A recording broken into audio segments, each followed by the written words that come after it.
Hello everyone. I'd like to walk us through the steps of getting your image onto your black paper today and beginning the cutting process. So looking at how we go from our conceptual phase, right? Taking our theme of Black history, going through our mind map process of coming up with visuals, making sure that you've gone through that divergent thinking stage. This is where we'll be going through your thumbnails, ideas that you have. Locations was the one thing that I noticed I was exploring quite a bit, and that was one of the things that I ended up putting quite a bit into my final image. I tried to squeeze a bit of location in here as part of the narrative. In this layout at 4x4 at about half scale, I was really able to start thinking more about composition, right? And those elements of Gestalt principles, symmetry, visual balance, noticing where negative space was.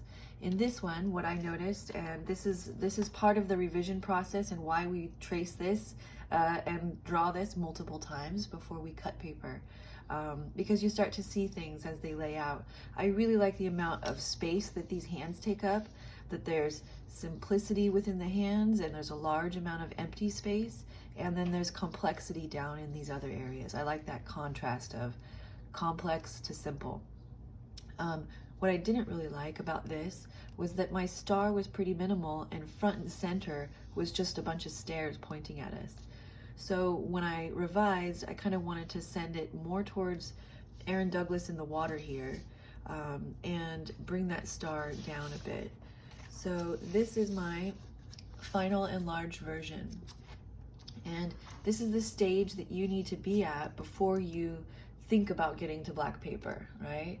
That we need to have a, let's see if I can put them side by side a little. There we go. So looking at my growth or my revision process from one to the other, you can see where I really started thinking about space a bit more. I wanted there to be a little bit more space between the hands and the building, so I opened that up a little. I didn't want the stairs to have this dead center negative space, not have anything important. So I put the star front and center so that that sense of nation or place is kind of more central.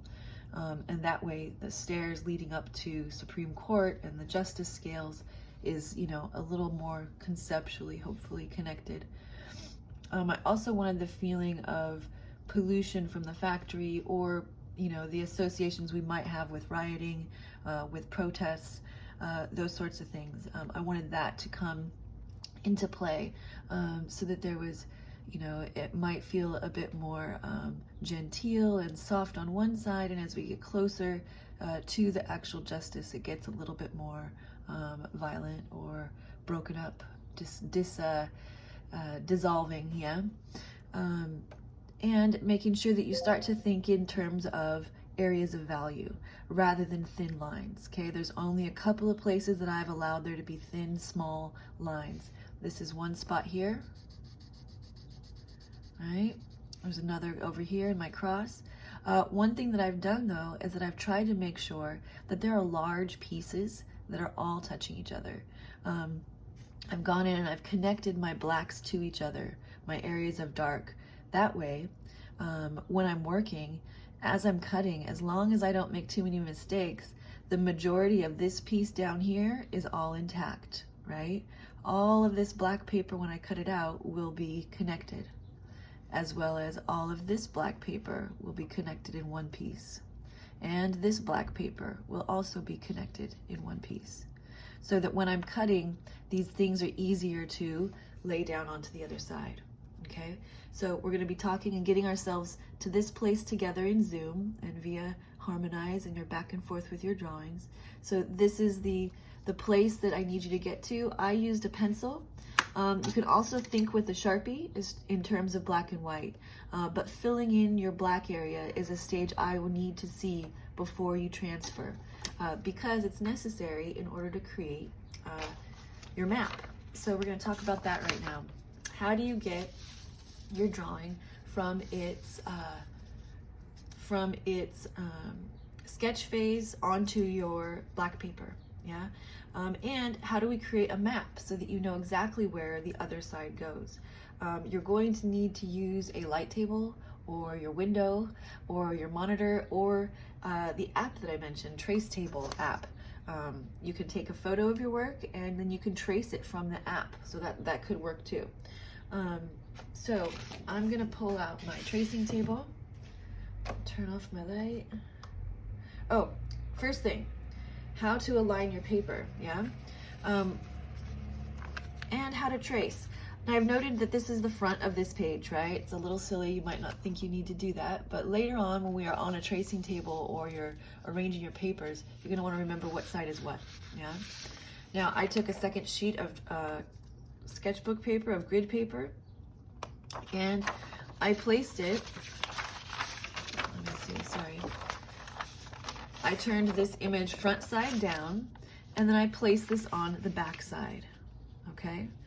So this way I will have an inversed version of it.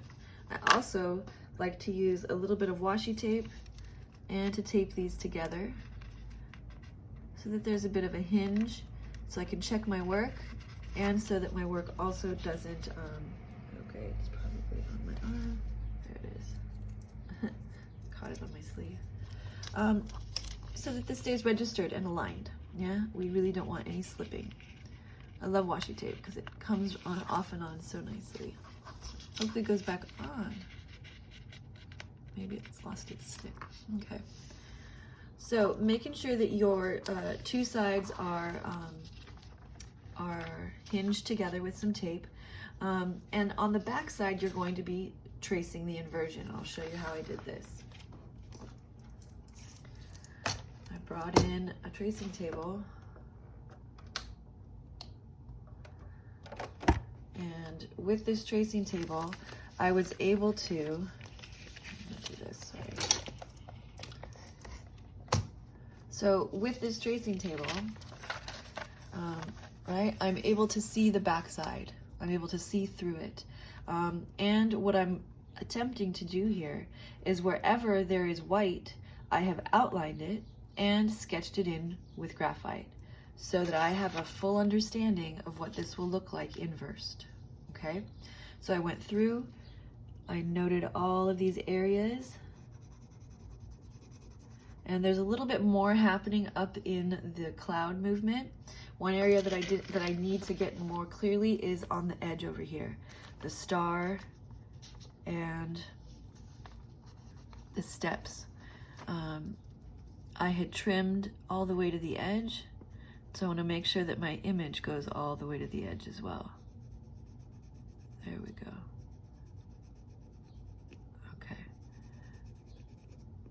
So now my star goes all the way to the center axis point, which is really important.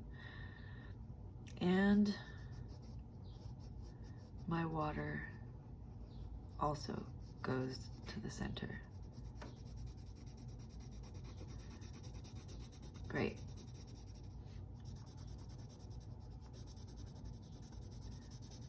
And I'm also noting that this is the front of this piece, yeah? So making sure that you've gone through and you have traced every white shape and filled it in with value, so that you know exactly what your image will look like when it's opened up.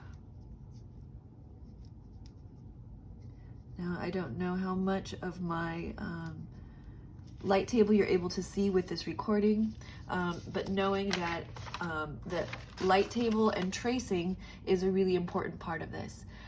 If working on a window, or if you know, finding a source of light so that you can trace this is a challenge, you're also welcome to use tracing paper and a graphite transfer to do this as well. So looking at how to now take this from where it is, I have now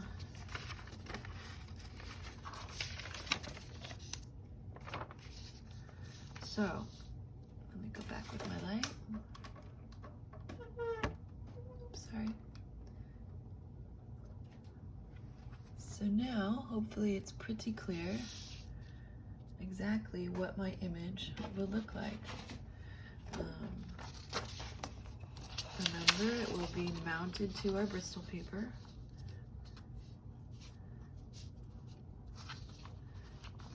And we will have, I don't know if I like that star. That star might end up being a little wonky. I want to make sure I really like the center star, because otherwise my whole design is a little off. There we go. So I do think that there might be another piece up here that I missed. Great. There we go. Yeah.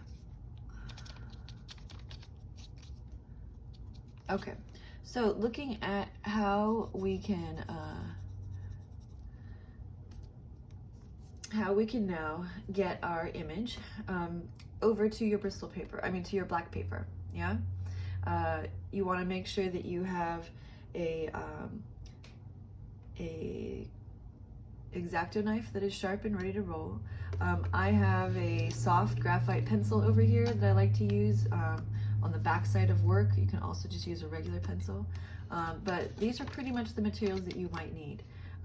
The only other thing that you're going to need to use is to have some sort of a glue or adhesive. I like using rubber cement. It cleans up really well. It's stinky though, so you have to have good ventilation. You're welcome to also use just plain old glue stick. There's not a lot that work that well though, so I would definitely practice with it a little bit. I don't know that I'm liking this star, so that might be something I take a minute to revise before I start tracing and cutting. But this is how to get yourself to at least the map phase. Okay, so I will pause and regroup.